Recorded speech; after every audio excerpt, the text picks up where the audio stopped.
está pensada especialmente para ustedes, estudiantes de la carrera de Realización Integral en Artes Audiovisuales. Estamos muy contentos de tenerte en nuestra facultad. Ahora la idea es que vos, si querés, nos cuentes un poco qué es SAE. Valeria está integrando el jurado de la competencia oficial del festival. Y además está integrando también el jurado del premio que va a dar la Sociedad Argentina de Editores, porque está acá presente.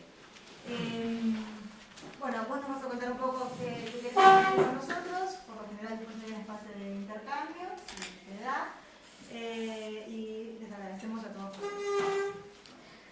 Bueno, hola, muchas gracias a todos. Gracias por la invitación acá a la universidad y al festival. Les cuento, la SAE es una sociedad de editores que congrega editores de varias generaciones, desde nuestros grandes maestros a los que recién empiezan. Yo sería como de una de las generaciones jóvenes o alguna categoría parecida a eso, porque hace unos 7 años que trabajo y eso es muy poco frente a los 50 de algunos de los otros miembros de la asociación, pero es así, es como atraviesa, digamos, todas las generaciones de los que nos acercamos al oficio de montar. Es difícil pensar cuando acá el título es, bueno, oficios del cine y entonces la primera asociación con oficio es algo material, es que las herramientas, lo que hacemos. Es muy difícil de explicar para mí que bueno, no sé, no tengo el hábito de dar clases y estoy un poco fuera de contexto porque mi contexto suele ser una isla pequeña, con un director al lado, una directora, unas pantallas y todo, así que verlos así a todos es un poco que vamos a necesitar un rato de adaptación. Pero mi intención es contarles un poco con algunos ejemplos y con algunas cosas prácticas, no tanto una teoría de montaje, que eso está en sus clases y que está en los libros y que eso es algo que aparte se modifica todo el tiempo, es como un puntapié inicial, pero la formación de cualquiera de los oficios de cine es constante y se adapta a su tiempo y se modifica, y sobre todo en el arte y en la percepción, donde la percepción está cambiando todo el tiempo, donde las nuevas plataformas o las cosas nos condicionan un montón a estar todo el tiempo repensando y repensando. Bueno, las teorías son herramientas para reaplicar constantemente y poner en juego muchas veces. Así que más que sobre teorías de montaje, les voy a ir contando algunas experiencias personales, o sea, más que nada personales, para ver si de alguna manera poder acercarlos a un oficio que para mí es básicamente como que tiene un motor así súper profundo, que es amor completo por el trabajo. Es como, yo creo que nadie trabajaría de editor si no estuviera dispuesto o si no implicara un placer enorme, porque quien se sienta 8 horas para ver un trabajo que como tal desaparece. Finalmente todo nuestro trabajo, y por eso también es muy difícil a veces sistematizarlo en términos de oficio y tratar de transmitirlo, finalmente desaparece cuando aparece la película. Uno ve una película y no ve cómo está montada la película. Básicamente ve una película que está dirigida. Bueno, entonces en ese momento, en el momento de montaje, la película todavía es como una potencia entre mil. Y bueno, se trata un poco de eso, de la manera en que partimos de un momento donde la película es un imaginario, un deseo muy fuerte de alguien que es la persona que la está dirigiendo o las personas que la están dirigiendo, y tratamos de llegar al mejor lugar, a la mejor forma, y cada persona tiene su método, es como imposible replicar un método en otro. Yo solamente les voy a contar algunas cosas que a mí me funcionan, en el sentido de entra un material y sale una película. Yo no puedo juzgar si salió bien o mal, pero supongo que la gente está contenta. Y de hecho, En este momento yo edité unos 25 películas en estos años, y de las cuales salvo una que es ficción, el resto son todos documentales de lo que calificaríamos de autor y no de información más pura, no sé, son categorías un poco toscas para tratar de explicar, pero documental en el sentido más cinematográfico del término. Y ahora, en este momento, lo que a mí me reafirma un poco, me resulta placentero, es que empiezo a trabajar en las segundas películas de los mismos directores, con lo cual de alguna manera eso es como un proceso que confirma que algo estuvo bien en el camino. El título de hoy, que dice Buscando un orden, viene de un origen, de una cita que les voy a mostrar ahora, para romper un poco. Perdonen. ¿Se ve ahí? No.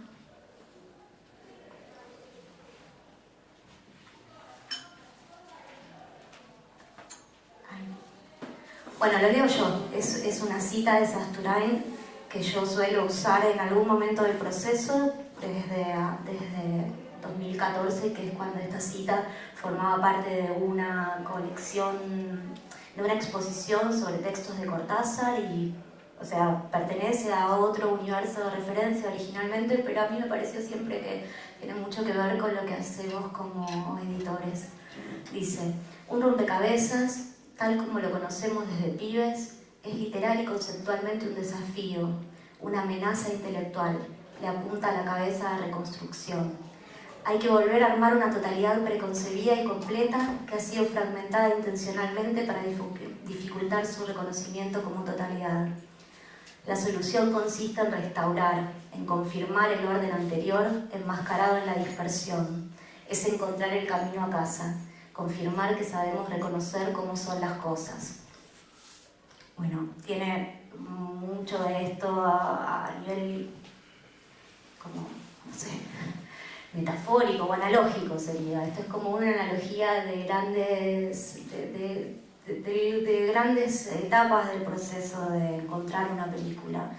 Uno se enfrenta primero, antes de esto, les hacía ese recorte de documental porque es significativo. Yo no creo tanto en la edición tajante de géneros, pero es como una simplificación ahora para que entiendan como el corpus desde donde yo puedo emitir una opinión o contarles una experiencia que tiene que ver con eso, con un registro más ligado a lo documental, que tiende a ser un registro muy extenso de rodaje y con muchas desviaciones, con muchas ideas que van surgiendo y a partir de ahí salen a filmar más.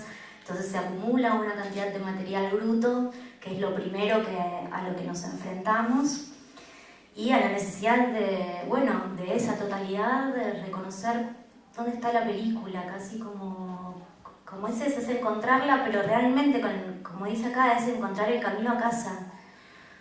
Llega un día que uno ve la película y nada, es Navidad, explotan los fuegos artificiales, se siente, aparece, está ahí. Hay algo como maravilloso en ese encontrar, en ese proceso de búsqueda y todo.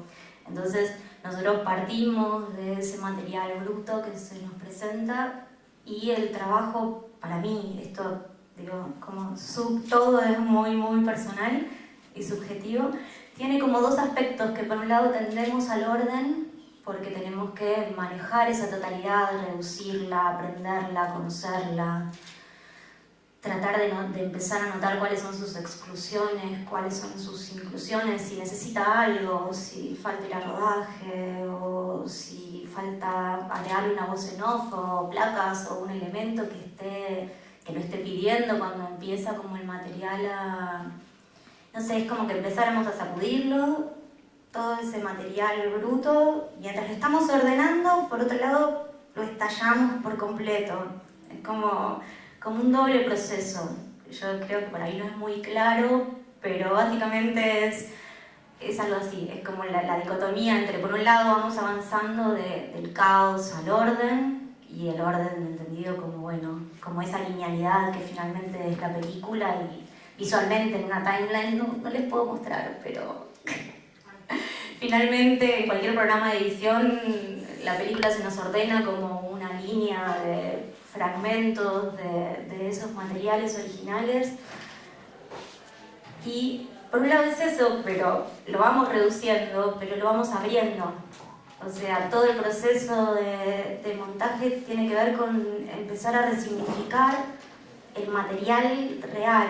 Es como partir de una película imaginaria, entrar en el sueño de ese otro que puede llevar 1 año, 2, 5 o 10, manejando un proyecto, conociendo el tema, conectándose con las personas con las que se involucra. Digo, es como entrar en el universo de otro y desde ahí ver cómo podemos sumar, cómo podemos aportar, cómo podemos ayudar a encontrar nuevos sentidos, a encontrar conexiones, a ver emociones, a tratar de tener una mirada que no tiene que ver con la objetividad nunca, pero que se podría decir que es más objetiva en términos de más material. Vemos en el material cuáles son sus potencias, cómo empieza a vincularse entre sí. Y el material empieza a pedir, empieza a hablar por sí mismo cada vez más, cada vez más, cada vez más, hasta que un día aparece la película. Es como... Pero en sí el proceso de trabajo, a mí, esto es como yo trato de pensar las cosas en imágenes por costumbre, qué sé yo, cómo explicarlo. Pero yo lo veo como que el trabajo es básicamente como la construcción de un espacio de trabajo. Construimos un espacio de trabajo, el editor se entromete en la relación así monogámica que hasta ese momento tenía el director con su material, más allá de que a ese material ya está sobreimpreso los otros oficios que ya han pasado por él, ya tiene vínculos o no con un guionista, con un DF, con un sonidista, ha pasado rodaje, tiene un productor, digo, ya está impresionado por la mirada de otra gente, pero bueno, nos involucramos en esa tríada de relación entre el director, el editor, como una voz que se pone entre medio, entre el material y el director, y desde ahí tratamos de que todo resuene, de que empiece a hacer... A mí me gusta la imagen de que el material hace espuma, lo agitamos, empieza a hacer espuma y la espuma nos da formas y nos sugiere cosas, y desde ahí es desde donde se empiezan a pensar las cosas que son las otras cosas, ¿no? Como cómo armar una estructura dramática, cómo darle progresión a ese material, las cuestiones más propias del oficio, que es finalmente llegar del caos al orden. Quizás yo les pido que me interrumpan cuando quieran, para no trabarme, ya va a ir fluyendo un poco más. Pero, perfecto.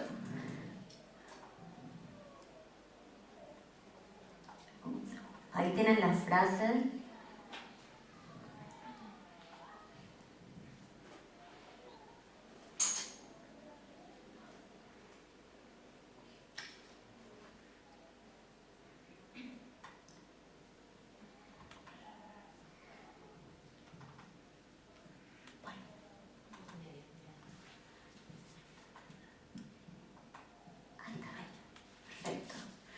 Quiero dejar esto de fondo porque así como el título lo promete, no, esto no.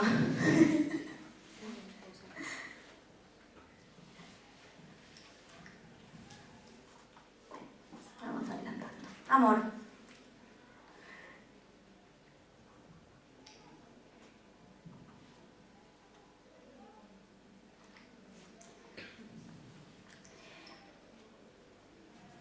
Bueno, ahí se adelantaron 2 imágenes que tienen que ver con lo que... con 2 metáforas o 2 analogías que usamos habitualmente que tienen que ver con la escultura. La escultura y como el proceso de edición, tanto como la imagen del que busca la escultura que ya está contenida en la piedra, sacando, como la del arcillero que va levantando de esa masa informe y de ese movimiento, como algo para que emerja, que emerja su sentido. Entonces, por eso estaban esas imágenes. Y esta particularmente está acá porque nosotros hay el corte. Nosotros como editores se trata muchas veces, cuando tratamos de explicar cómo es el trabajo, pensamos mucho o hay como una imagen de que nos dedicamos a cortar.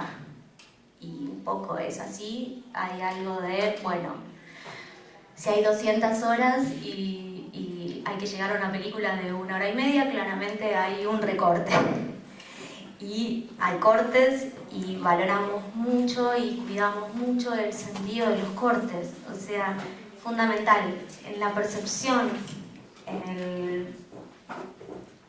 el corte está muy ligado a la percepción, no es ya lo que podemos ver en un manual que nos enseña dónde cortar entre un plano y otro, entre un valor de plano y otro y eso. El corte y el plano se vuelven dentro de una estructura de una película real, cuando pasan al terreno de la realidad, algo como mucho más complejo, es decir, algo que tiene que ver hasta con la ética, hasta dónde se sostiene un plano y hasta dónde no, sobre todo en una película documental que tiene generalmente un vínculo estrecho con personas reales, entonces también hay un cuidado extra que hay que tener con el hecho de que parte de la materia con la que trabajamos no es un material objetivo que podemos manipular de cualquier manera. Muchos de los procesos que se viven en una isla de edición están vinculados a la manipulación, en el buen sentido, en el sentido de tratar de provocar un efecto de sentido, un efecto emocional, todo apuntado a construir un relato. Cada película, sea de ficción, sea documental, lo que se está tratando de ocupar de contar un relato. Entonces, el corte asume algo que en este cuadro de Lucio Fontana yo creo que es bastante explícito, que es la fuerza del corte, ¿no? Como, ¿no? Ve acá a alguien que trata de expresar en ese corte algo, hay algo entre la tela que se rompe y el agujero que se produce, algo se sacó de ahí, algo no tenía que estar. Entonces a mí me encanta llenar el proceso de edición de analogías, de imágenes, porque finalmente ahí donde la película enriquece un fondo, hay un fondo común, uno empieza a trabajar con un director que generalmente no conoce y que aunque conozca poco importa porque no lo conoce en ese proceso, y hay que ganarse la confianza porque finalmente vamos a ser los que le digamos, che, esta escena no funciona. Es muy duro para alguien que viene trabajando y que cree en su material y que cree todo. Entonces tenemos que generar un espacio de confianza que tiene que ver con todos estamos ahí para lo mismo, todos queremos la mejor película, y la mejor película es siempre la película del director, que es el que va a iluminar ese material, el que ya lo imprimió con su subjetividad en el rodaje o en la selección de materiales cuando se trabaja con materiales producidos, como puede ser un archivo o documentos familiares previamente filmados y todo. No necesariamente está solo en el rodaje, sino a veces es en la selección de los elementos con los que se trabaja. Perdonen si es un poco disperso, pero en realidad el proceso, al menos para mí, es así, suele ser así. Son largas jornadas de charlas desordenadas donde uno va tratando de encontrar eso que está ahí, que se llama película y que algún día emergerá en su máximo sentido. Pero la fuerza del corte, yo tenía unas imágenes para mostrar. Esperen un segundo. Posible.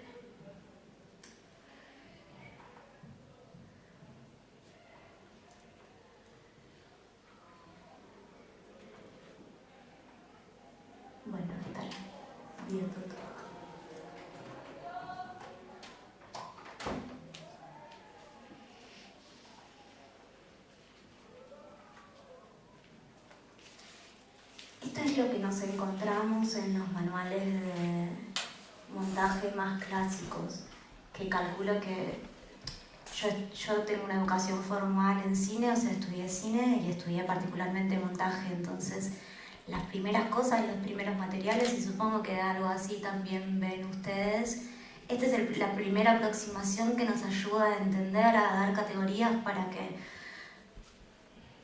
entendamos de qué va a ir. Pero en realidad después, la verdad es que todo cambia, que esto permanece subyacente, aprendemos esto o aprendemos cosas como técnicas de corte. Esto, por ejemplo, es una categoría que sugiere cuál está bien, cuál no está bien. Es un manual antiguo también.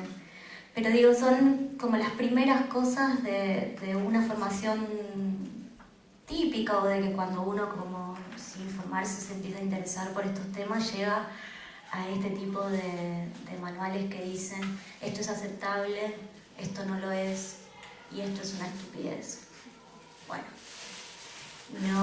no hablamos, esto pretende aproximar a la percepción de lo que tenemos que mirar, después el juicio de valor sobre si es una estupidez o no, o si qué plano funciona mejor, en realidad se define mucho más contextualmente en la realidad que en los manuales.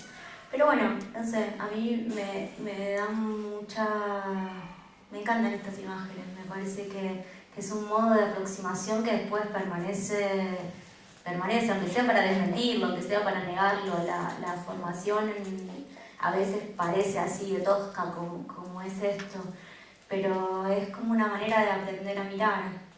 Y cuando llegamos a una isla de montaje, volvemos a mirar, como lo fundamental es dar esa mirada fresca, ser el primer espectador. Tenemos ese privilegio de ser los primeros espectadores del sueño de otro, de la idea de otro, del material que registró, y como tal es un lujo y una responsabilidad muy grande también, como tratar de acompañar a otro en su proceso, tratar de construir una zona de trabajo que ilumine y que muestre hacia dónde vamos, cuál es el camino y por dónde va esa búsqueda. Yo voy a ir a un ejemplo, así no soy yo tan, tan repetitiva con algunas cosas. Entonces, llega el material, nos ponemos a ordenarlo. Yo particularmente prefiero trabajar con el directora, con la persona que está realizando la película, la mayor parte del tiempo posible al lado. Esto es totalmente personal. Hay hay editores que acceden al material primero, lo ven solos, tienen su propia opinión y después empiezan a trabajar con quien dirige. Yo prefiero particularmente hacer el proceso de visionado. Quizás no completo el de primeros armados, pero sí el de visionado en conjunto. Porque ahí nos conocemos, porque ahí entiendo qué es lo que está buscando con cada plano, entiendo desde si le gustan más los planos abiertos o cerrados, hasta si la película va a tener algún tipo de humor o no va a tener humor, no sé, digo, uno entiende casi como la personalidad de lo que tiene al lado, y creo que es nuestra responsabilidad no imponernos a nosotros mismos como mirada, porque es un gran... A veces puede ser una tentación como sobreimprimirse de uno, digo, como herramientas de un oficio, tenemos subjetividad, tenemos ego, entonces es fácil que en algún momento eso trascienda, pero no hay que perder como nunca de vista que hacemos la película para otro y que nuestro trabajo, para mí, desaparece y es casi imperceptible. Yo les preguntaría de las películas que vieron estos días si alguno salió pensando en cómo estaba montada. Pero no hay respuesta para eso, o sea, si uno no estuvo ahí, si uno no vio cómo era el material. Yo, por ejemplo, veo una película y digo, me encanta cómo está editada con elipsis. Bueno, ¿quién podría decir que las elipsis fueron decisión en la zona de montaje o ya vienen desde el rodaje? No lo podemos saber. No sabemos si filmó largos planos secuencias y después decidieron, o se decidió, o se impuso la forma elíptica, porque ya no importa tampoco, lo que importa es la película. Hay un libro que escribió el Alberto Ponce, que compiló entrevistas, él es el presidente actual de la Sociedad de Editores, de la SAE, que se llama La película manda. Y la verdad es que es como muy apropiado. Hay un momento donde la película manda y es eso, ya nuestro trabajo empieza a desaparecer. Y lo bien que hace, es casi como está destinado a eso, y a mí me parece habitualmente perfecto que no se vea, que no se siente, pero se siente. Ya les puedo asegurar que cuanto más trabajada está una película, cuanto más pensada, cuanto más controlado está cada corte, eso se transmite, el espectador siente que hubo alguien, una solidez que construye la película y que está por detrás, aun cuando no se perciba, aun cuando el espectador ideal pueda no existir, cuando el espectador ideal se atomiza en todo un público, donde vos leíste una de las intenciones que tenía el director, otra, y vos otra que realmente era opuesta, porque eso tampoco se puede controlar. Entonces, bueno, les voy a mostrar un ejemplo para alivianar un poco de mi voz. ¿Se puede hacer una pregunta? Sí, por favor. El hecho de que hagas siempre tantas películas del mismo género, ¿no hace que vos llegues a un momento de que imprimas tu decisión, solo tu decisión? Es decir, tantos documentales no hacen que tengan tus documentales tu impronta. La verdad es que en esto de que se invisibiliza el trabajo cuando la película ya está como por fuera, quizás la tengan, pero quizás es imperceptible para mí. O sea, para mí tienen no sabría qué contestarte a eso, habría que poner en fila. Evidentemente te siguen llamando para hacer documentales. Bueno, los circuitos, las conexiones suelen ser así, es como, bueno, uno trabaja y el otro llama, y los círculos o son más de ficción que más de documental, o algunos son híbridos. Es un poco una coincidencia, pero la verdad es que hay un estilo, me parece, que es en la forma de trabajar. Hay un estilo que yo te lo podría abstraer en esto.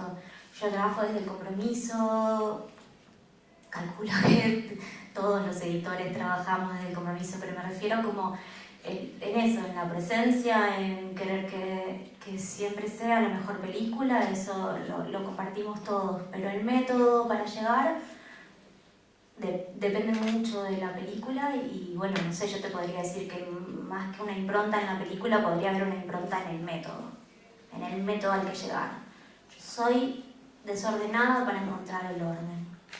Yo creo que atomizando los elementos, agitándolos, haciendo pruebas, ensayos, borrando, moviendo, cambiando constantemente y manteniendo la película la mayor cantidad de tiempo posible en una zona donde todavía no es película, es donde más se muestra. Eso podría ser metodológico, no sé si se entiende, pero por ejemplo voy armando escenas precarias, llamando que una llame a la otra, escuchando cómo se van imantando, dejando para mañana el finish, dejando la prolijidad de lado, dejando todavía la zona más porosa y más rústica la mayor parte del tiempo posible.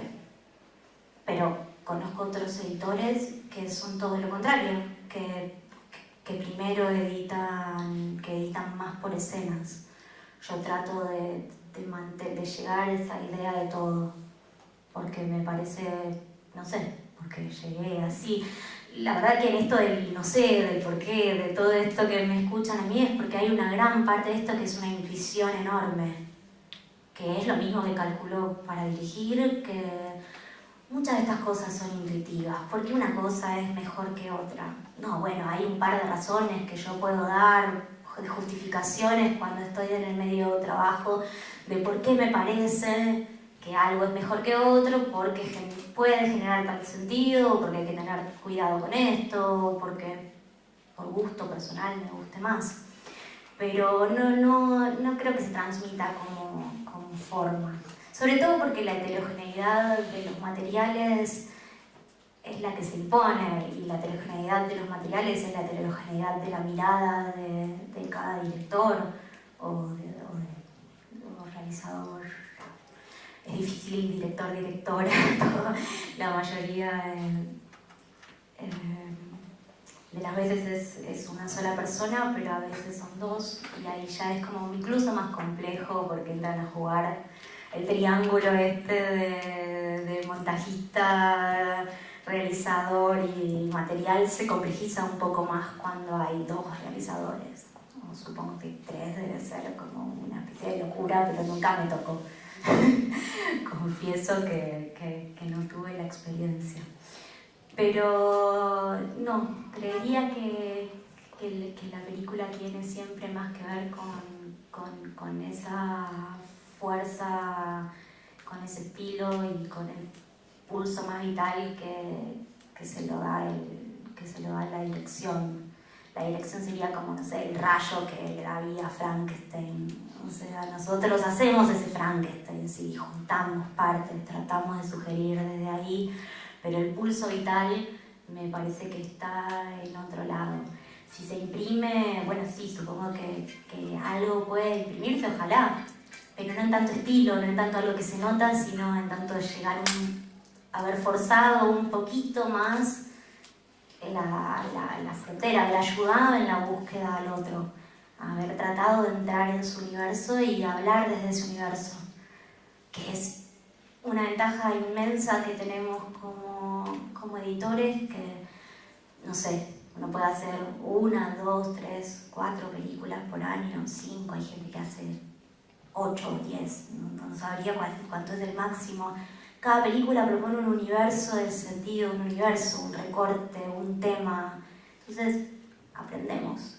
Es como, bueno, no es lo mismo hacer una película sobre un pueblo en el medio de Salta que está sujeta a las condiciones de la contaminación ambiental que sobre víctimas de una tragedia, que sobre dos nenas que crecen en el conurbano y son gemelas y generan relaciones espejo entre ellas, o una película sobre una titiritera que crea una obra de arte, o una película sobre un escritor que está escribiendo, digo, como que tenemos esa chance.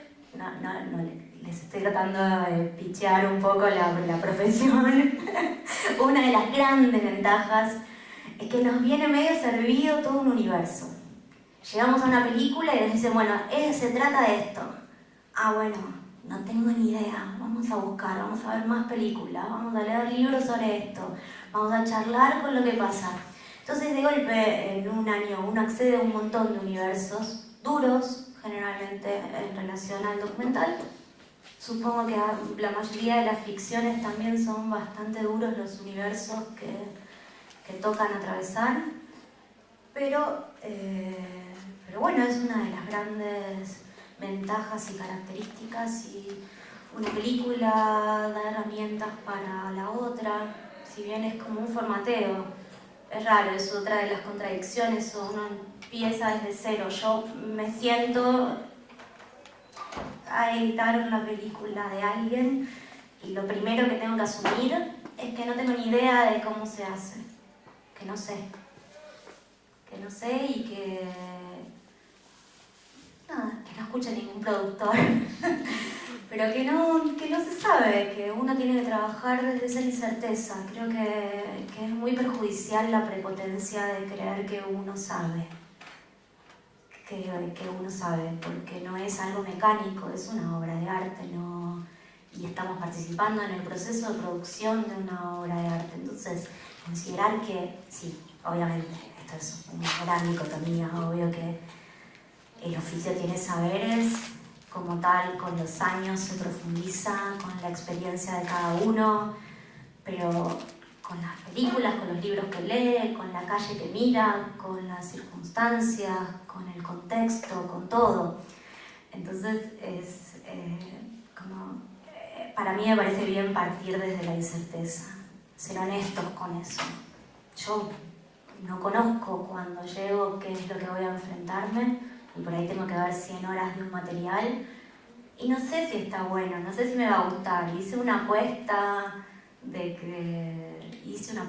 uno cree en esa película, algo te convenció de lo que te contó, de lo que te contaron antes, de las carpetas que leíste, de la idea, de algo, y hay que tenerle fe y darle confianza al otro de que ahí hay una película y vamos a llevar. Y es como así, vamos, empujemos a que eso pase. Ahora el cómo o cuánto nos imprimimos es muy difícil de definir, porque generalmente hay algo muy bueno que sucede. Los procesos documentales son muy largos habitualmente, entonces uno empieza en algún momento a estar afiatado con la otra persona con la que trabaja, a estar en sincronía, a vibrar de la misma manera, aunque tengo opiniones contrarias, pero vibrar de la misma manera, es decir, en la misma dirección en relación al material. Entonces el mismo día tenés la misma idea, por ahí. Una vez dicen, uy, yo anoté lo mismo. Y ahí es cuando empieza a notarse más el proceso como eso, como un diálogo, como un descubrimiento de elementos que están flotando ahí. A veces yo tengo una idea, ¿no? Estoy editando, tengo una idea, la cuento. Ah, qué bueno, te dice el director. Y dices, bueno, no, pero es tu idea, yo soy un traductor. Es como si en el bruto se hubiera cifrado un lenguaje que nosotros tratamos de traducir. Tratamos de ayudar a encontrar el código de interpretación, una especie de piedra roseta para el bruto. En esa relación estamos, en ese tiempo. Y bueno, es eso, como les decía antes, empieza cuando la película es una potencia y puede ser 1000 películas distintas, y termina con el corte, cuando la película habla sola, cuando ya casi está. Cuando, bueno, le falta el proceso de sonido, le falta el color y todo, pero cuando se empieza a sentir que el relato está, que lo que el otro quería contar está, y es una satisfacción enorme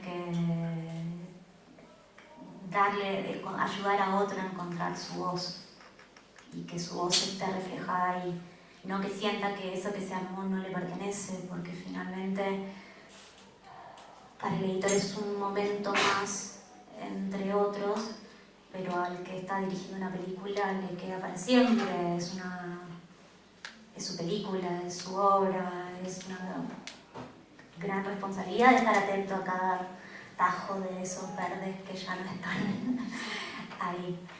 Y sobre esto, para cambiar un poco de tema, porque prometí ser un poco más ordenada, pero evidentemente me cuesta. Cuando pensamos cortes, cuando pensamos que ¿dónde cortar?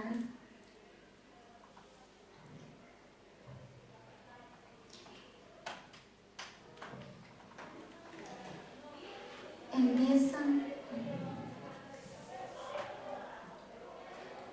Bueno, perdonen esta torpeza. Empiezan a jugarse varios elementos, que es por qué dejar afuera y qué incluir, que es como gran parte del movimiento que se hace dentro de una isla, de probar que una cosa si está, si no está, qué sentido generan, si esto. A veces lo que pasa es que hay cortes imposibles. Que el material demanda estar entero, que su recorte es ese, es pie, estar en presencia, estar a pesar de que la cámara se haya caído, a pesar de la desprolijidad, a pesar del código. A veces pide cortes y a veces no los pide y pide eso, que lo dejemos ser. Que la toma se desarrolle como tal, que se pueda sentir, que podamos ver que eso es material, que está ocurriendo, que eso apoya la verosimilitud, en este caso siendo documentales, que eso está ocurriendo en la realidad, o que ha ocurrido en la realidad. Yo les voy a mostrar un ejemplo de una película que se llama Los cuerpos dóciles.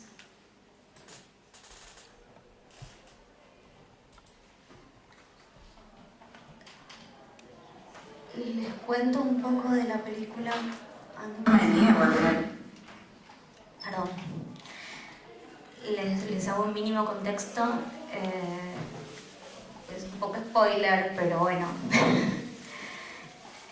La película tiene como protagonista a un abogado, lo va siguiendo en distintas situaciones de su trabajo y él tiene en este momento un caso que es el eje articulador de la película, en general es el caso principal que se sigue, y tiene en este momento un caso y el caso está por resolverse y el abogado se da cuenta que lo va a perder. Digo, se da cuenta, esto no es contexto, digo, esto es los dos planos anteriores a este que les estoy mostrando, nosotros lo vemos y sabemos que el tipo cree que va a perder el juicio. Entonces, sucede esto. Apagamos todo la luz. Corremos allá.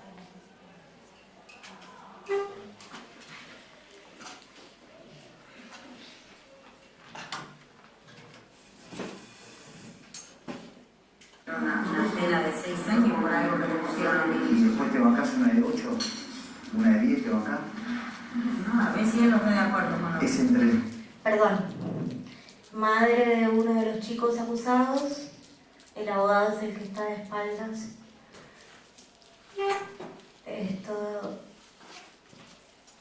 Esa cabeza gris es uno de los directores.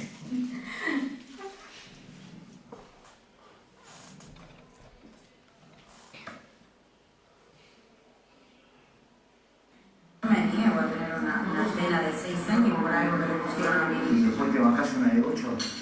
¿Una de 10 te bancás? No, a ver si él no está de acuerdo con nosotros. Es entre la espada y la pared, ¿entendés? Un segundo, ¿me dejarían hablar con mis clientes? Un segundo, por favor.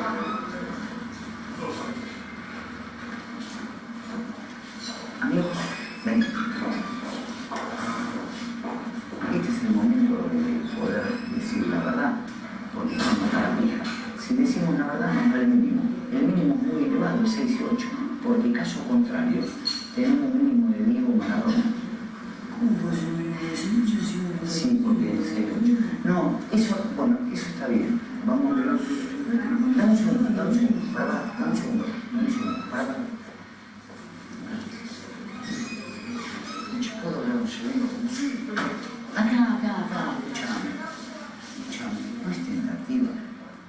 Porque faltan los anillos y falta la lista de bienes. No, eso no puede. No, eso no puede. Eso no puede. Lamentablemente faltan cosas. Sí. Y esto tampoco más. No, ni pedo. ¿No sabes? Sí.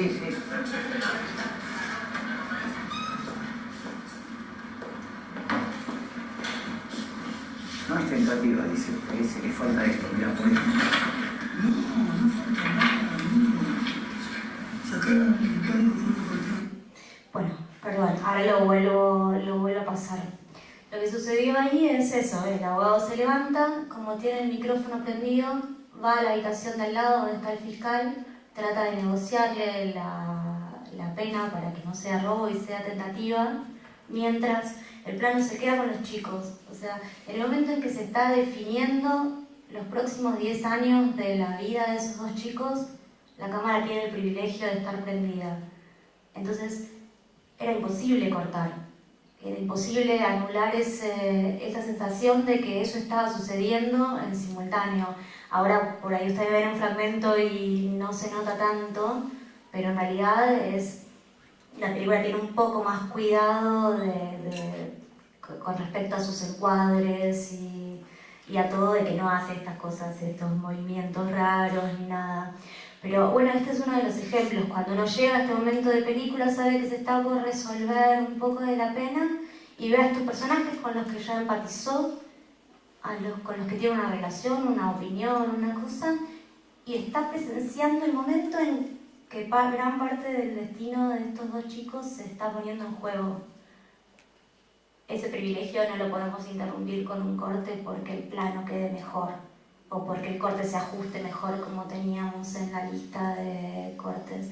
Es preferible que no nos llame nadie más. Yo le digo a los directores, este plano y este corte va a arruinar mi carrera, nadie más me va a llamar si hacemos esto, pero hay que hacerlo. Esto pasa siempre. Hay un momento en donde vuelve muy bien esa frase de Alberto Ponce, la película manda. Bueno, la película manda que si tiene el privilegio de esto, no importa la fotografía, no importa nada, ¿qué más podemos pedirle a un registro documental que mostrarnos el momento en que la vida de alguien se está definiendo?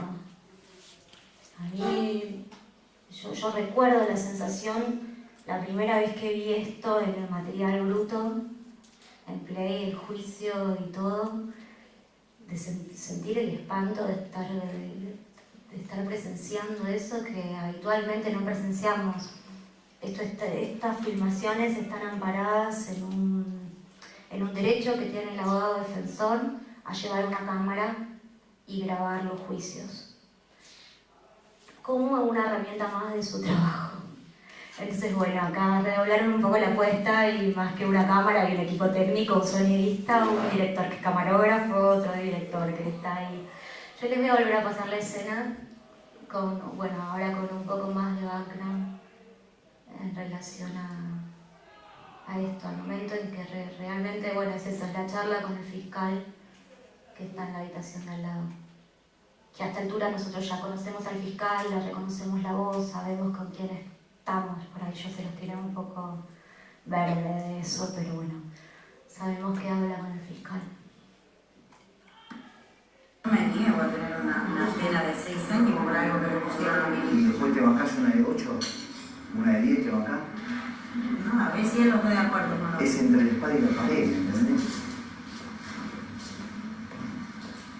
Un segundo, ¿me dejarían hablar con el cliente? Un segundo, por favor.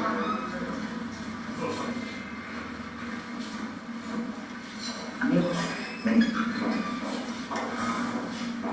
Este es el momento de poder decir la verdad, porque vamos a matar a mi hija. Si decimos la verdad, nos da el mínimo. El mínimo es muy elevado, 6 y 8, porque caso contrario, tenemos un mínimo de Diego Maradona. ¿Cómo puede ser un mínimo de 6? Sí, porque es 6 y 8. No, eso está bien. Vamos a ver. Dame un segundo, dame un segundo. Para. ¿Puedo hablar un segundo? Acá, escuchame. No es tentativa. Porque faltan los anillos y falta la lista de bienes. No, eso no puede. Lamentablemente faltan cosas. Sí. Y esto tampoco más. No, ni pedo. ¿No sabes? Sí.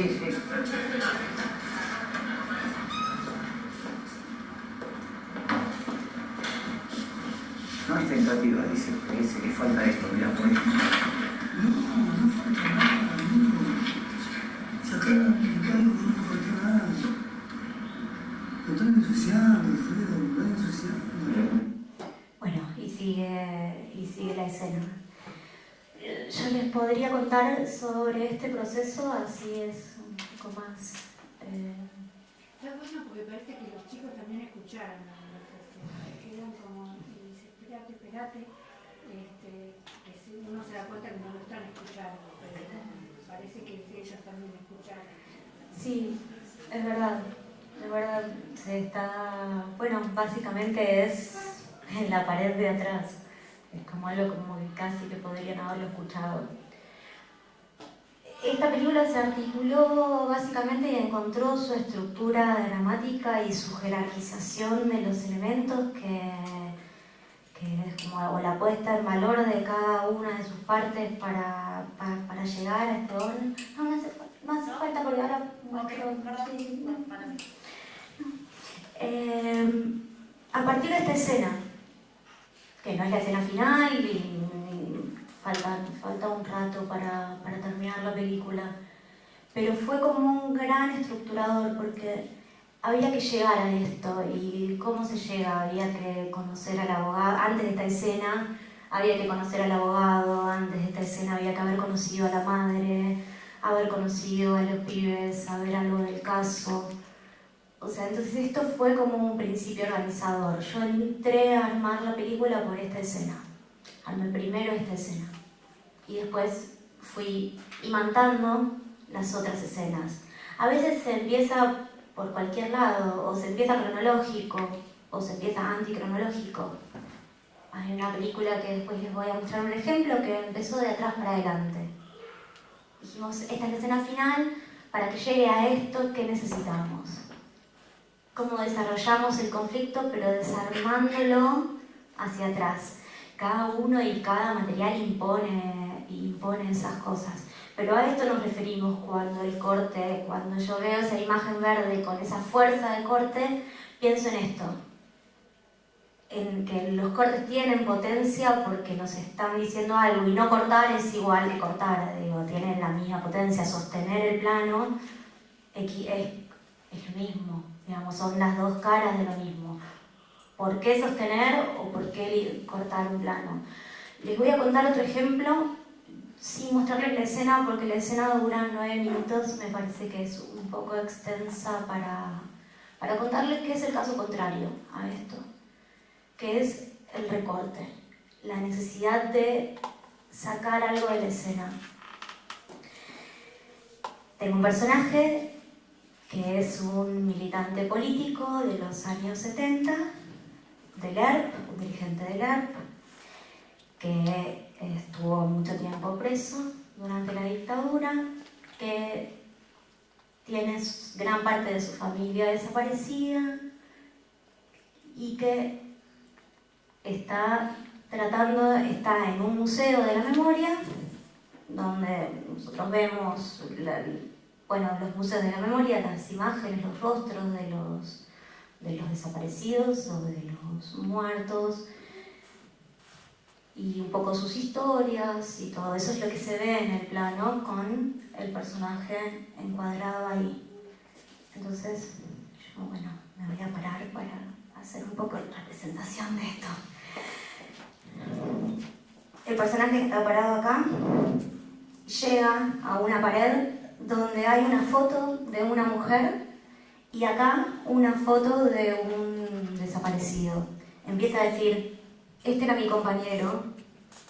Mira la foto y reconoce a la mujer que está en la foto, acá, a esta altura del cuadro, y empieza a contar cómo era su compañera de celda en un momento de su reclusión y cómo él escuchaba los momentos en que ella era abusada. Y señalaba el plano.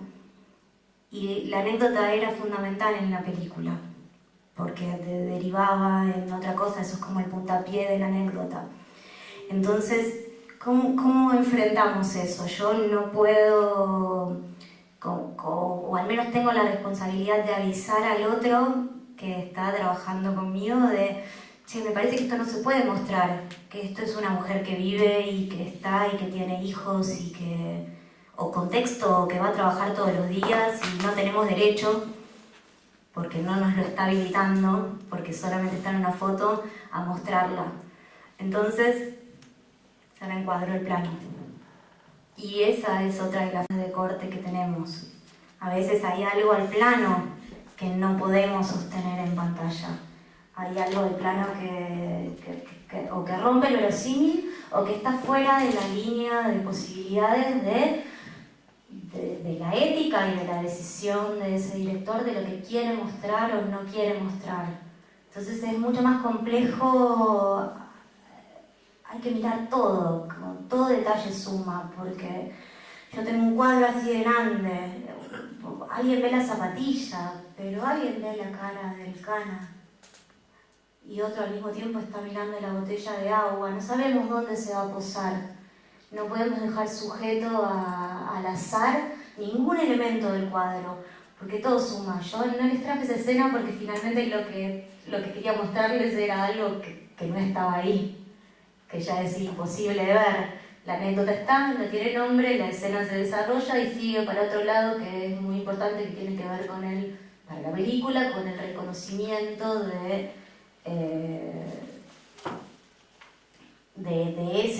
uno de los militares que está cometiendo esos abusos, y la posterior declaración en un juicio y eso. Entonces, de este tipo de cosas nos ocupamos, como que más allá de verlos, de ver, todo, hay como una especie de control policial del plano. ¿Dónde se corta? ¿Dónde no se corta? Y yo estudié montaje en la ENERC, que es la escuela del Inca. Y tuve un montón de suerte porque los profesores de montaje son editores en actividad, son gente de muchos años de oficio y en actividad, no es lo principal, la teoría, digo, lo que tienen como para poder asimilar es la experiencia de cosas. Y recuerdo que uno de mis profesores nos mostró una vez un plano de un chico de 12 años que trabajaba en una mina para mantener a su familia, a su mamá que estaba sola y a sus hermanitos. Y le habían puesto la cámara frontal, el chico da su testimonio, se emociona, pero mirando a cámara sigue contando y es muy digno y es muy fuerte el testimonio porque nosotros lo venimos viendo cómo trabaja, cómo le pone el cuerpo a eso, cómo es esa forma de ver el mundo a partir de esta historia que estamos viendo, un chico en una mina. Y lo que hacen es cortar cuando el chico baja la mirada. Entonces el corte lo humilla. El corte está humillando al niño, lo está dejando en el momento en que se avergüenza de su propia emoción o que se avergüenza de la historia que vive. Entonces ahí es definitivo. ¿Cómo pensamos? ¿Dónde se termina? ¿Dónde manejamos una emoción? Es como, no era tanto más fuerte dejar al chico llorando, pero emocionado, pero mirando a cámara, orgulloso de sí mismo, con un nivel de dignidad. En cambio, la miradita baja. Es una interpretación del plano, por supuesto, pero es un gran aprendizaje para tener en cuenta. Cuando vemos una película, porque eso es lo que somos, ¿no? Como más que nada espectadores. Y es muy, muy, muy, muy importante empezar a mirar esas cosas. Es como la segunda capa, la capa que viene después de haber leído los manuales y todo, empieza esta capa que tiene más que ver con el material concreto en sí mismo. No es lo mismo acá o acá, pero no es lo mismo porque quede más prolijo o más desprolijo, no es lo mismo porque realmente no es lo mismo dejar a un personaje en una posición de humillación o en una posición de dignidad. Y eso es una interpretación, sí, pero bueno, parte de nuestra tarea es decir, mirá que si le bajamos la mirada se puede interpretar esto. ¿Cuál es el riesgo? O sea, ¿estás dispuesto a asumir ese riesgo? Nosotros como editores lo que hacemos es abrir el abanico, sumarle al material, mantenerle la permeabilidad de sus múltiples lecturas en la medida que podemos. En la medida en que podemos, ¿no? Todo esto es como muy vincular y todo, y tiene que ver con bueno, a las películas se les imprime también el contexto histórico, lo que se está viviendo, sobre todo en un documental. Por ejemplo, yo hice una película sobre Cromañón, a los 10 años, que hacía el recorrido de las familias en su búsqueda de justicia. Cuando estábamos terminando el montaje, que es un montaje una película que toma partido en una de las posiciones posibles frente al hecho y lo toma desde ese lugar y está muy explícito, es una película que que considera que Callejeros tiene responsabilidad, es un sujeto de enunciación que considera eso, no una película, sino alguien que está puesto ahí, y en la selección de material, en el armado de las escenas, tiene ese punto de vista. Cuando estábamos por cerrar la película, liberan por un recurso legal, y liberan a los integrantes de Callejeros que en ese momento estaban presos. Bueno, se terminó el final de la película tuvo que seguir y siguió meses más hasta que eso tuvo no una resolución, pero al menos tuvo un eco, porque no se podía no hacer eco de esa realidad.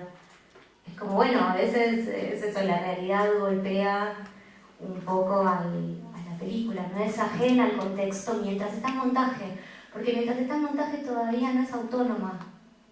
Después ya es autónoma, después ya está construida como obra, pero mientras todavía tiene los sentidos abiertos, está permeable a todo. Por ejemplo, ayer había un director que estaba contando cómo había tenido que renombrar su película, porque cuando él la iba a estrenar, había 3 películas que tenían casi el mismo nombre. Entonces, bueno, sí, como las películas entran en la serie de la realidad. No nos olvidemos de eso, no es pura inmanencia. Sobre todo cuando... bueno, no es sobre todo cuando son documentales, eso es en general. ¿Alguien quiere hacer una pregunta antes de que yo siga hablando ininterrumpidamente? Sí, por favor. No, yo te quería preguntar cómo fue la construcción en los cuerpos dóciles de este personaje, que en realidad, por lo menos lo que me sucedió al ver la película es que el caso es una excusa para conocerlo a él, digamos, para desentrañar un poco cómo se desenvuelve dentro del sistema penal y penitenciario. Entonces, ¿cómo fue? O sea, no sé si o los directores estuvieron ahí con vos en ese momento y te dijeron presentarlo de esta forma, o tuviste alguna injerencia por ese lado, digamos, de cómo, porque de alguna forma, digamos, lo conocemos a él a través de la pantalla y a través de cómo, de alguna forma, elegiste mostrárnoslo. Sí. Bueno. Sí, el caso es una excusa. Por un lado es una excusa en términos de que marca una progresión. Lo que nos daba el caso es que uno puede sentir que la película está avanzando hacia algo. Con el personaje solo se nos estancaba, es como que nos ayudó mucho a darle dinamismo a la película. Entonces, a partir de ahí, la presentación del personaje fue surgiendo de la prueba y el error. Había muchas escenas al principio para presentarlo y después fueron tomando jerarquía las que eran más fuertes, las que más nos ilustraban ese universo que los directores querían retratar como tan humano de cómo es la justicia como oficio, podríamos decir hoy, la justicia como oficio, en el cotidiano, realmente cómo se pone en juego, cómo se juega la vida de 2 personas en una charla que dura 15 segundos. Entonces, la presentación del personaje estaba un poco planteada a partir de hacerlo avanzar en escenas concretas. Y en un primer momento de la película tiene el principio que tiene, que es es una escena entre el abogado y estos 2 chicos cuando están en la cárcel antes, esperando para que los lleven, porque estos chicos están presos durante el juicio y los llevan a declarar, los llevan a estas sesiones de juicio oral. Entonces, en algún momento decidimos que nos era más productivo mostrarlo directamente en acción en relación a ese eje que eran estos 2 chicos. Y a partir de ahí empezar a dosificar los elementos que íbamos a ir dando al personaje. Pero se fue dando en un proceso donde vas probando, la verdad es que es eso, probás, no funciona, pero la prueba ilumina otra posibilidad, vas cambiando las escenas de orden. Entonces acá son todas escenas que tienen una continuidad espacio-temporal, son escenas, son secuencias, digo, como, bueno, ahora entonces ese aislamiento, porque no están mezcladas, porque no hay voz en off, porque no hay otro elemento, eso permitía mucho el juego de rompecabezas, digamos. Había un cierto orden que nos planteaba el juicio y que queríamos mantenerlo lineal, porque en sí mismo ya el juicio tiene como las características de la estructura de un relato y tiene su punto de clímax, y entonces digo, como que era una oportunidad que el material servía en bandeja. Hay un montón de casos registrados en el rodaje. Este caso representaba particularmente lo doloroso, como un aspecto muy doloroso de la justicia argentina, que era constitutivo de la idea de la película, que era lo que estaba en el corazón de lo que los directores querían contar. Entonces, el énfasis no estaba tanto en ir presentando el personaje, sino de directamente lanzarlo en acción. Y entonces es eso, se eligieron las escenas donde sus acciones lo mostraban más tal cual es, más en esa excentricidad, más en esa forma en que él trabaja. La película tuvo durante muchísimo tiempo un comienzo completamente distinto, que empezaba en una clase de Foucault en la facultad de abogacía, donde debatían el tema y el concepto del cuerpo dócil de Foucault. Y finalmente el film terminó expulsando esa escena que era su introducción, que justificaba el título y que amparaba un poco el punto de partida que había sido el punto de partida porque uno de los directores había conocido en la facultad al protagonista. Entonces a veces quedan lastres, casi hasta el final, quedan lastres de lo que se filmó, pero que en la película, cuando se empieza a imponer como tal, cuando empieza a hablar por sí misma, te dice por favor sacame, y ahí es donde va quedando lo que finalmente queda. No sé si contesté exactamente o no. ¿Sí? No era tan específica la pregunta. Por eso me costó un poco. Yo tengo una pregunta. ¿Qué pasa cuando vos decís que es un rompecabezas que tenés que ir armando y porque tenés, en este caso eran varios directores y tu voz? ¿Qué pasa cuando de la discusión o de esta charla sale la idea de colocar una pieza en un lugar que a vos te incomoda y vos tenés que seguir trabajando y construyendo en base a una pieza que para vos está mal colocada y no los pudiste convencer de que no iba ahí y tenés que seguir construyendo en base a algo que no tendría que estar ahí, pero es tu idea contra la de ellos? Bueno, es un poco lo que te contaba antes de que trato de mantener las cosas como con mucha permeabilidad. Si quieren ver una escena en un lugar donde yo creo que no va a funcionar, puede quedarse ahí un tiempo y el armado y el resto del trabajo lo dirá. En general no sucede una oposición así. En general cuando uno llega, yo trato por eso también demoro por ahí el armado general de la película y todo, para que estemos ya como medio vibrando en la misma línea. A veces sí, no estoy de acuerdo con algunas cosas, pero también hay que respetar mucho que el otro sabe, ¿no? Ninguno tiene, el cine tampoco tiene una verdad, es como no manejamos esos conceptos del lugar correcto tampoco.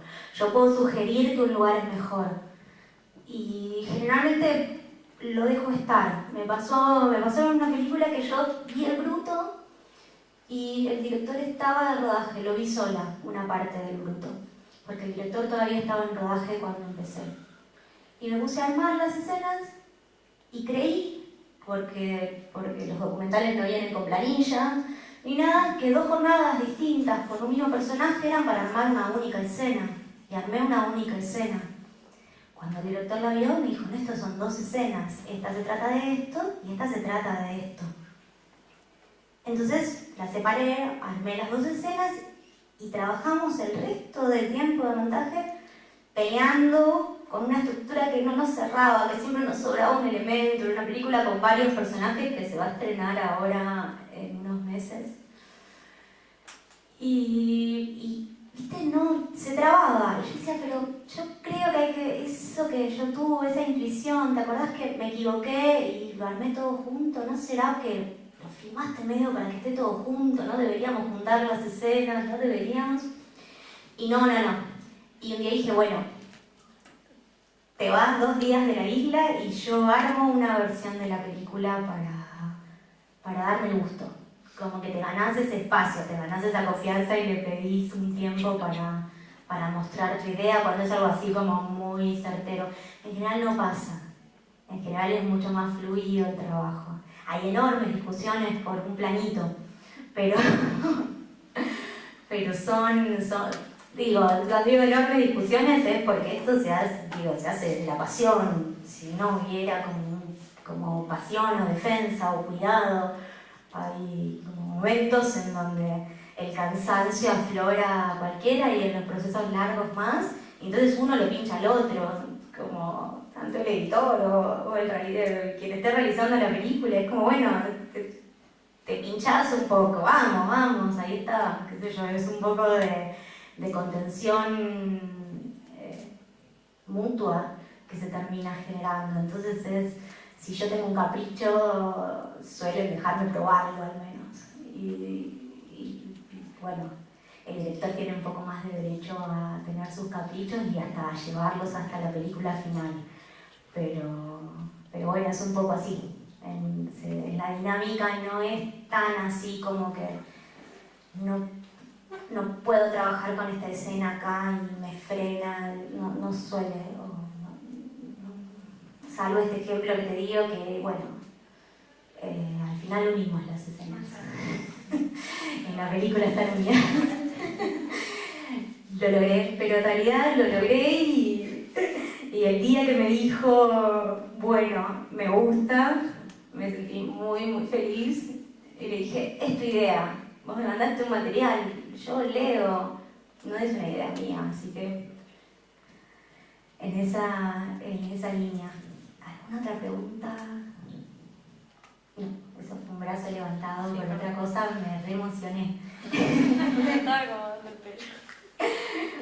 Bueno, a veces no todo es así, color de rosas, donde la película nos da la estructura o donde el material se viene tan fácil, y hay películas mucho menos transparentes en su forma y que cuestan un poco más o que tienen problemas. Y nosotros tenemos que tratar de encontrar solución a problemas específicos. Por ejemplo, una película que sigue a un grupo de chicos que en el 99 viven en la calle. En 1999. En 1999 están viviendo en la calle. Lo filman, pasan los años, 5 años después la directora los busca, los vuelve a filmar. De los 10 chicos iniciales, para la segunda etapa hay 6. Y 6 años después vuelve a filmarlos de nuevo a esos mismos chicos. O sea, es como un registro del crecimiento en 3 etapas. Entonces, ¿qué pasa? Para la última etapa quedaban 5 personajes. Había 5 que se les había hecho el seguimiento completo. Entonces la película se podía armar con los 5 personajes. Pero sobraba uno.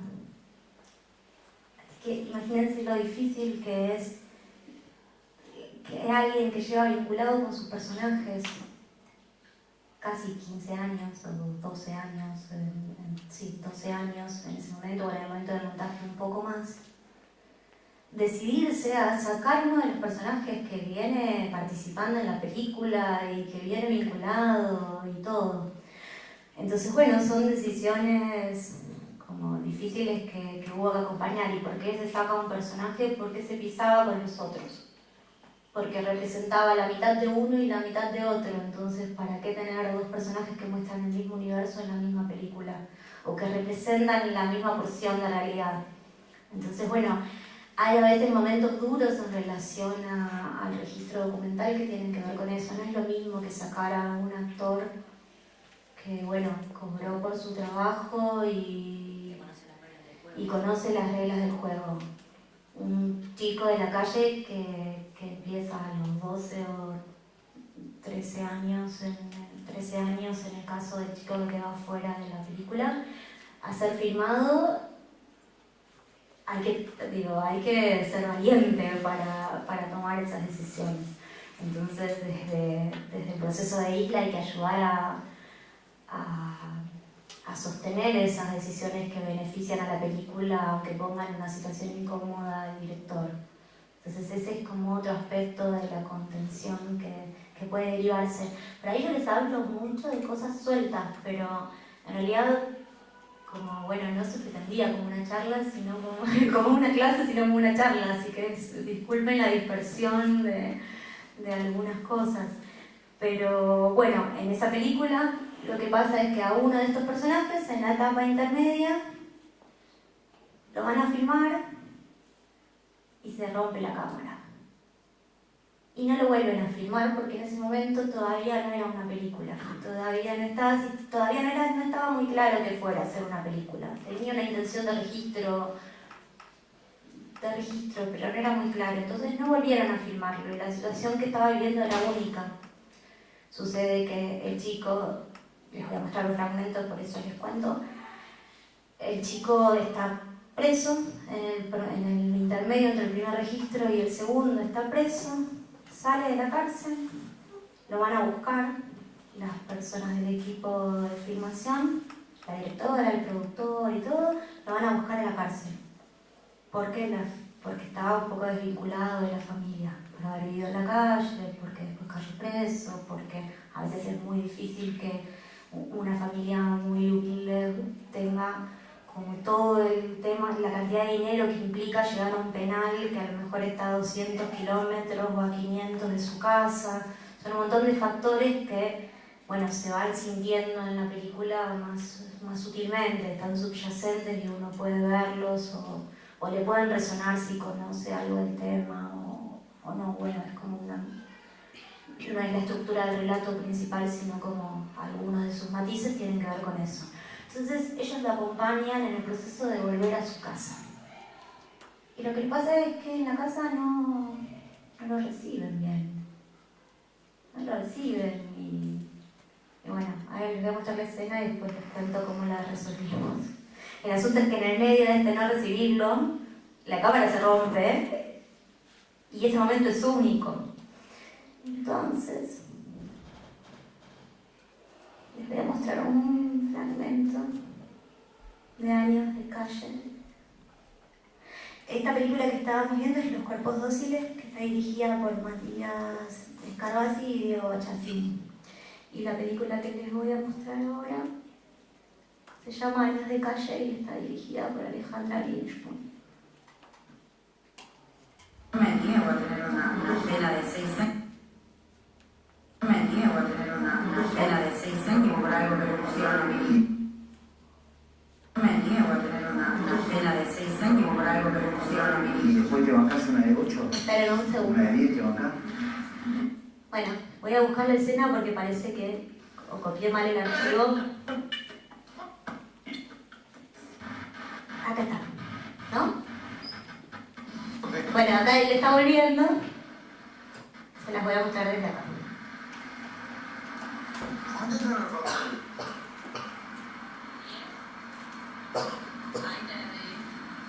¿Neto? ¿Neto? Dame 2 pesos. ¿Dónde tengo que agarrar? Sí, no. ¿20 tengo que agarrar? Ah, no, mierda.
cantaste?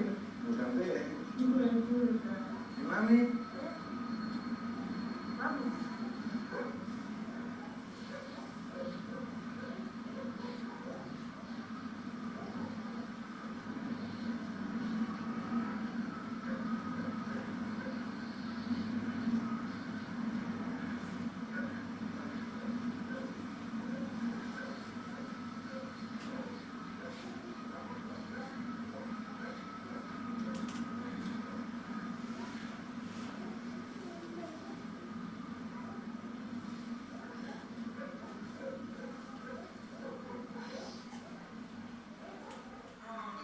Vení con tu hermanito.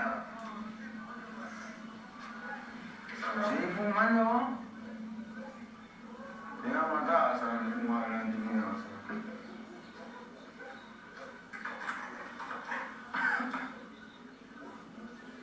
¿Estamos juntos, Mónica? ¿Sí? ¿Fumándote, mami? ¿Quién? ¿Nene? No, va.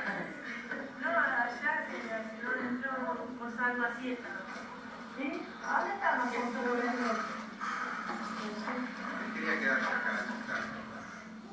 ¿Puede quedar aquí? Como poder se puede. Sí. Pero yo no tengo comodidad y exclusividad. No sé cómo vivo.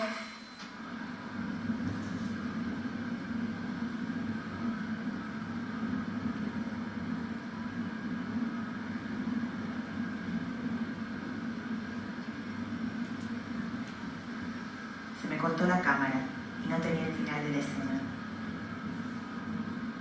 Ahora pienso que esta misma toma inicial puede reflejar lo que pasó. Finalmente esa noche Andrés durmió en la estación, nosotros en nuestras casas.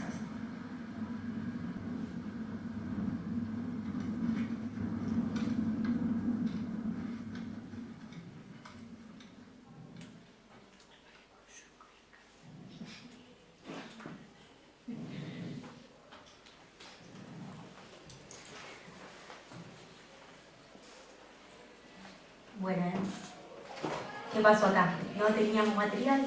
Cómo armar una escena y había un personaje que queríamos llevar hacia la siguiente etapa y estaba establecido que los íbamos a tener en todos los momentos y el material le faltaba el cierre de la escena, no puede cortar, no tengo comodidad y se termina la escena.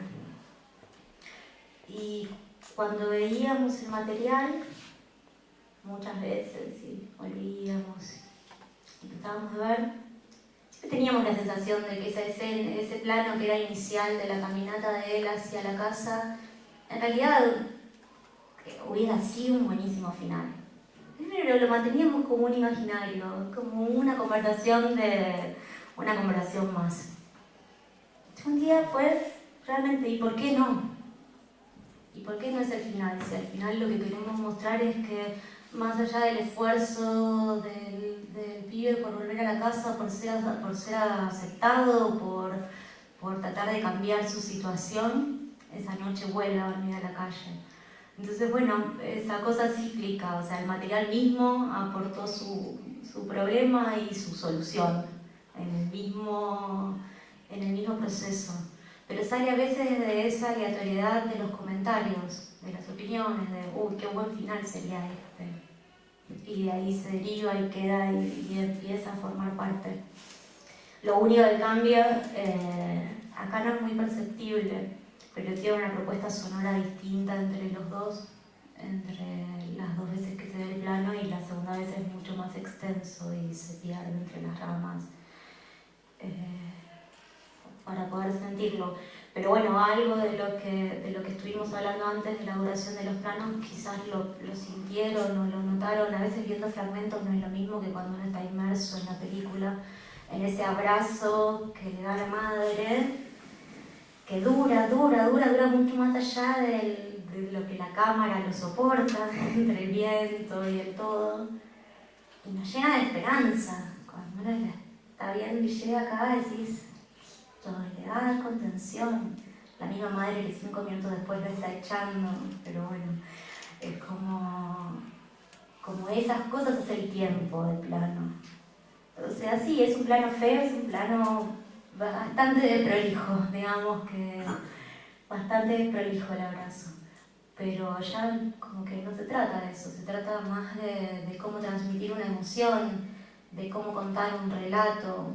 Como un abrazo es un abrazo, si dura 10 segundos o 3 segundos, o el tiempo normal de un abrazo es un abrazo. Si dura lo que dura acá, puede llegar a sugerir, puede llegar a transmitir algo más, puede llegar a hacernos sentir algo de esa situación, a hacernos llegar a algo que excede la lógica y que pasa por el lugar de la sensorialidad, y que también pone muy de manifiesto.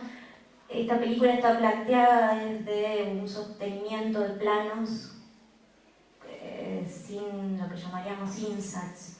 Son plano acción, o sea, hay plano testimonio, no hay testimonio tapado, no hay contraplanos, es como está de corte a corte de película. Ese es como el verosímil que sostiene la película, está puesto ahí, en que no hay nada que esté explícitamente oculto, más allá de la voz de la directora que no aparece en plano y que pertenece a las acciones, pero en sí está trabajada así. Y hay otra escena que se las muestro solamente en imagen, porque que es algo que también puede pasar y que hay que permitirse.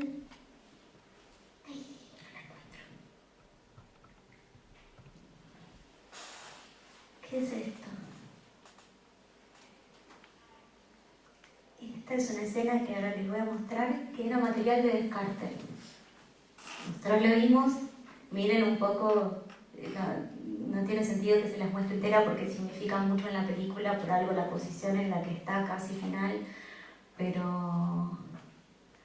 ahora no les quisiera explicar entero eso, así que se las voy a poner muda. Esto era el plano. Uno lo ve normalmente en una selección inicial de material y es la fotógrafa que está probando los lentes y que está preparando la cámara mientras la directora tiene una conversación al lado con la protagonista.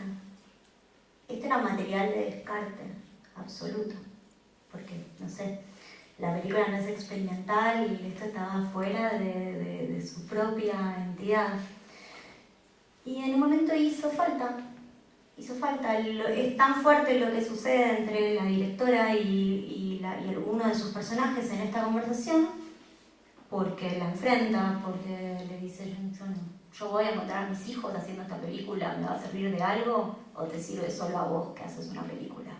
¿No? Como que, bueno, gran cuestionamiento a veces con el uso de personas o con los documentales, porque es eso, porque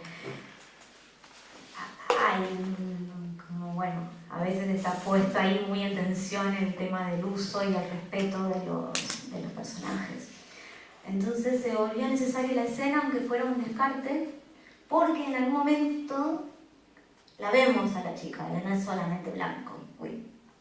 Pero bueno, más allá del árbol y eso, en un momento la vemos, estamos escuchando, ella está hablando y está amacando a su hijita en la hamaca, así que tenemos toda la escena con el sonido de la hamaca llegándonos y tensionando casi como un sonido chirriante. Y sucede eso, un material que es de descarte. Hay que permitirse como, ¿no? Una permeabilidad que ponga por delante el relato y que ponga... En un momento se planteó refilmar esta escena, poner otras imágenes, usar el audio, como encontrar algún otro recurso, y todos los que probamos no hicieron más que confirmar que lo mejor para esta película y el tipo de verosimilitud que trataba de construir, de sentido, de realidad, era esto, estas manchas, estas cosas así, sin ser experimental y sin formar parte del código. Cuando uno lo está viendo, pasa. Es tan fuerte el contenido dramático y empuja tanto hacia el final de la película. De hecho es como una escena importante para ya empujar a los finales, que bueno, y a veces pasa eso, material que estaba descartado inicialmente toma un cariz nuevo, lo vuelve a pedir el armado. Para eso lo que hacemos es que cuando vemos el material, cuando lo bajamos a papel, lo bajamos a planillas, lo ponemos en tarjetitas, en etiquetitas, en formas de... cualquier forma, depende de la película y depende de los gustos de cada una. A veces es un archivo, a veces es unos papelitos. A ver, tengo alguna imagen para mostrarles.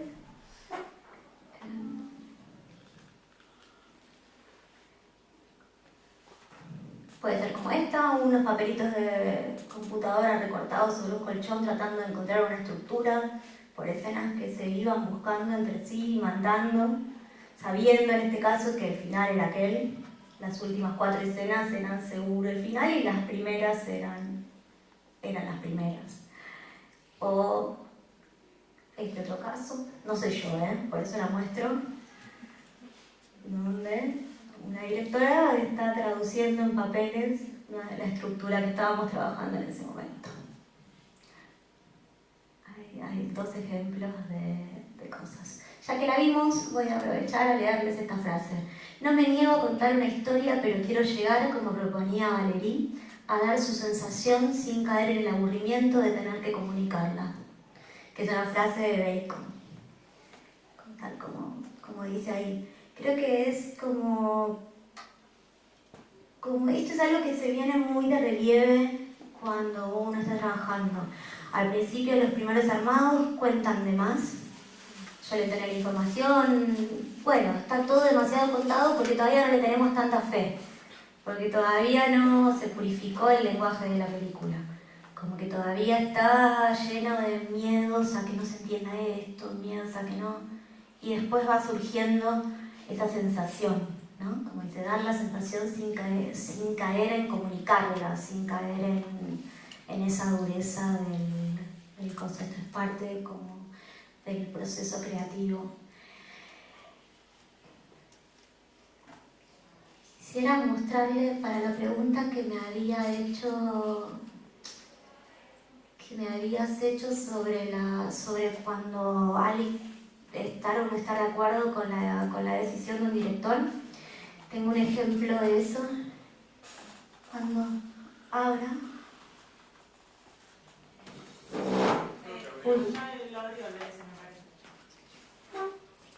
Ahí está. Gracias. Esperen que la voy a buscar, está en el 31.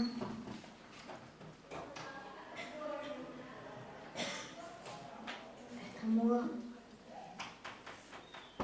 Esta es una escena ultra discutida. Esto es 327 cuadernos, que es la película de Andrés Vitela sobre Piglia, o con Piglia como protagonista. Y es una escena que hemos discutido muchísimo en situación de montaje, muchísimo. Para mí eran, les cuento antes de que la vean, para mí eran 2 planos muy convencionales, que es una escena donde es un plano de la cara de Piglia mientras está escribiendo y un plano de la mano que escribe sobre el cuaderno. Yo decía, esto rompe todo tipo de verosimilitud, esto parece una escena armada, esto no va.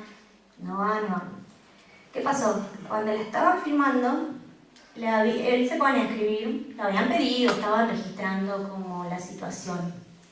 Y en un momento, él empieza a escribir y se olvida que están las cámaras. Y se olvida y escribe. Y básicamente lo que tenemos capturado, así como antes teníamos el momento en que se jugaba la vida de 2 chicos, ahora tenemos al escritor que lo estamos siguiendo, que en este momento lo armamos. Aparte, si uno se enganchó con la película, lo quiere mucho, y lo vemos en acción real, está escribiendo de verdad, estamos así. Bueno, el director defendió muchísimo la escena porque él había vivido eso en el presente del rodaje.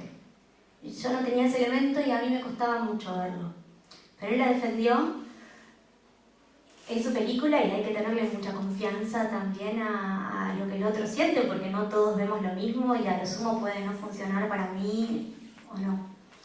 Y hace unos meses volví a ver la película en una proyección y fue una de mis escenas favoritas de la película. Entré así como si nunca lo hubiera visto, como un caballo, y la sala se hizo silencio y se notaba que estaban percibiendo eso. Entonces, nada, a veces es esto, sí, podés no estar de acuerdo, pero la relación es de confianza mutua. Entonces, si el otro te deja opinar sobre su material, lo mínimo que puedes hacer es como, bueno, te banco. Les voy a mostrar la escena porque es una preciosura de escena. Viene después de estas imágenes.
La escena seguía.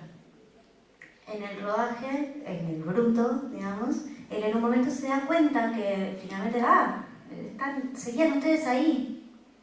Bueno, esa es la diferencia entre tratar de que algo se sienta y tratar de contarlo, como la frase que veíamos, el exceso de contarlo. No hacía falta. Digo, si uno había sentido o conectado con la situación, ¿por qué ser explícitos en el momento en que ustedes estaban ahí? Entonces, bueno, este era un ejemplo de algo, de eso que habíamos hablado antes. Hay un momento en el proceso,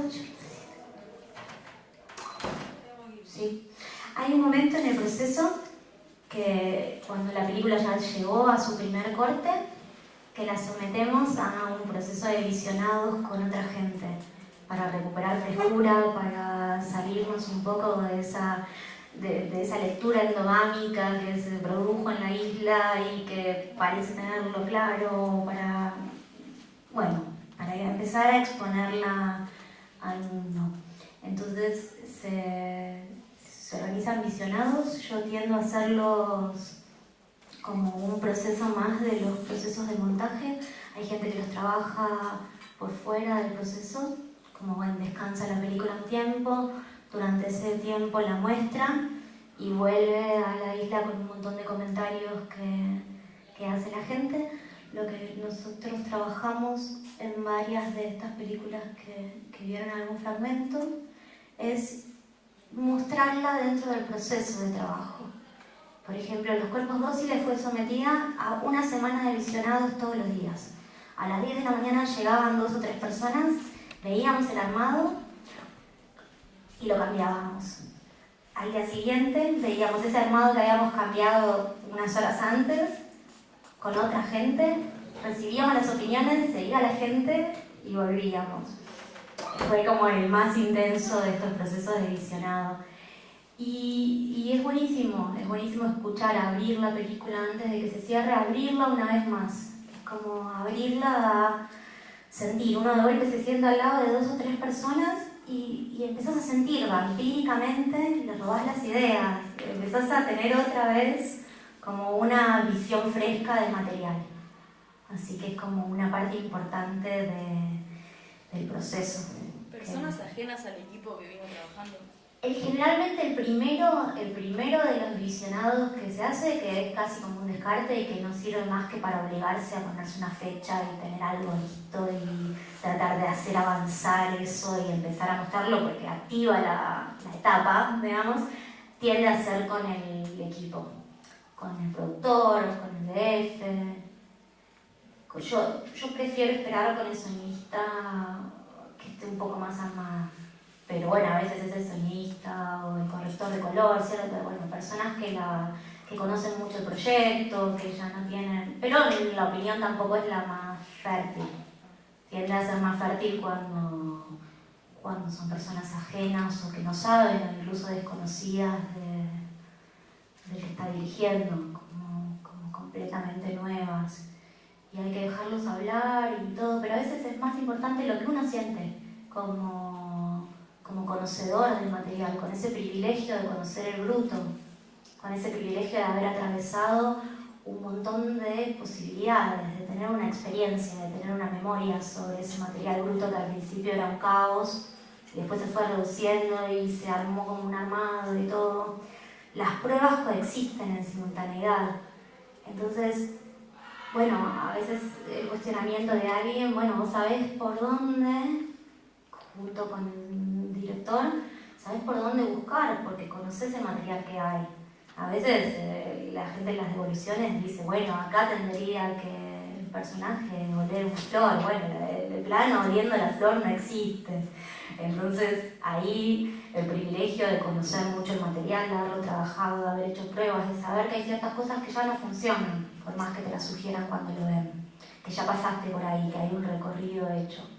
Entonces es más la parte vampírica de los visionados que a veces el contenido en sí, del comentario que se hace. Pero tiene que ver más que nada con eso, con el conocimiento que se tiene del material. Igual esto es súper subjetivo, como todas las otras cosas que les dije. Así que, bueno, creo que es... ¡Wow! Es muy tarde, perdonen. Bueno, no sé qué decirles del cierre más allá de esto, tal vez. Amor. O sea, lo que hacemos y como oficio es eso, somos herramientas con amor. Porque, es eso. O sea, cualquier persona que se acerca al cine creo que lo hace por amor y nosotros somos parte de esa cadena que hace que una película sea una película y bueno, en ese pedacito que nos toca, que para el que le gusta no es menor porque es como que está relacionado finalmente a armar el relato y a lo que el público va a recibir como tal. Y esa responsabilidad y ese amor que hay que tener ¿no? ya por el bruto, por la película que será, por el director que está enfrente, por todo. Pero bueno, gran parte de esto se trata de eso, de conectar con el amor. En el caso del documental, conectar también con el mundo que nos toca y como el contexto, como la película como obra de arte nos está tratando de dar una explicación sobre ese mundo, una mirada fresca, algo que nos desautomatice del cotidiano, como cualquier otra obra. Entonces, bueno, es un lujazo ser parte de ese proceso. Sí, honestamente, es como qué buena profesión que tenemos, podría decir en ese sentido de los oficios, ¿no? Así que si cualquiera quiere ser editor, yo se los recomiendo, porque bueno, no recibimos luz solar, pero tiene otras satisfacciones, como el día que una película habla, es eso, es Navidad. Hay regalos, uno es feliz aunque después el proceso de montaje parezca desaparecer. Pero algo de la complejidad, algo del trabajo, algo del cuidado, algo del amor, algo queda, algo se siente, algo llega de lo que hicimos, o yo creo por lo menos eso. Y bueno, estaría buenísimo sentar acá, si sientan a 10 editores van a recibir 10 formas distintas de trabajar, desde la gente que trabaja sola hasta, no sé, como cualquier variable de aproximación al material o al tipo de orden o a la vinculación con el director. Es por eso que es como muy único, es muy único en el vínculo con la persona, es muy único con el vínculo con el material. Y es eso, es como por un lado es un aprendizaje, pero es un aprendizaje que parece que hay que olvidar cada vez que uno empieza una nueva película y plantearse el desafío como, bueno, casi que no sé por dónde y al final ahí está. No sé qué más decirles, o sea, sí podría decirles muchas cosas, espero haber transmitido un poquito del cariño o del caso, aunque sea desordenadamente, y que traten de que tenga la oportunidad de ir a una isla cuando alguien, aunque no estén ustedes haciendo una película, pero si tienen la posibilidad de acceder a la película de otros, es una experiencia maravillosa, sí, increíble. Yo recuerdo la primera vez que fui a una isla de edición y había un editor muy famoso, con mucha experiencia y todo, y yo estaba nerviosa y quería escuchar, quería aprender algo, y terminaron de ver el armado con la directora empezó a hablar y dijo que lo que le había gustado y la maravilla y todo. Y el editor le dijo, ay, a mí me aburrió muchísimo, un embole, la verdad no me conecté, no sé qué me pasó, me parece que los cambios que hice ayer no funcionan, a vos te gustaron, pero me parece que no. Veamos la mañana de nuevo. ¡Wow! ¡Qué aprendizaje! Porque, digo, era una estrella. Es una estrella de rock, es una persona que yo admiro muchísimo. Y enseñó una lección de honestidad. Básicamente, debemos ser honestos. O sea, hay algo de esa honestidad que me valió creo que como muchos manuales, como en un solo segundo, me parece que no, en aceptar que uno no tiene todas las respuestas para todo, tenerle paciencia a la película porque a veces tarda en llegar, y respeto porque a veces establece sus reglas, porque muestra sus brillos, y no sé, ¿qué más? Gracias.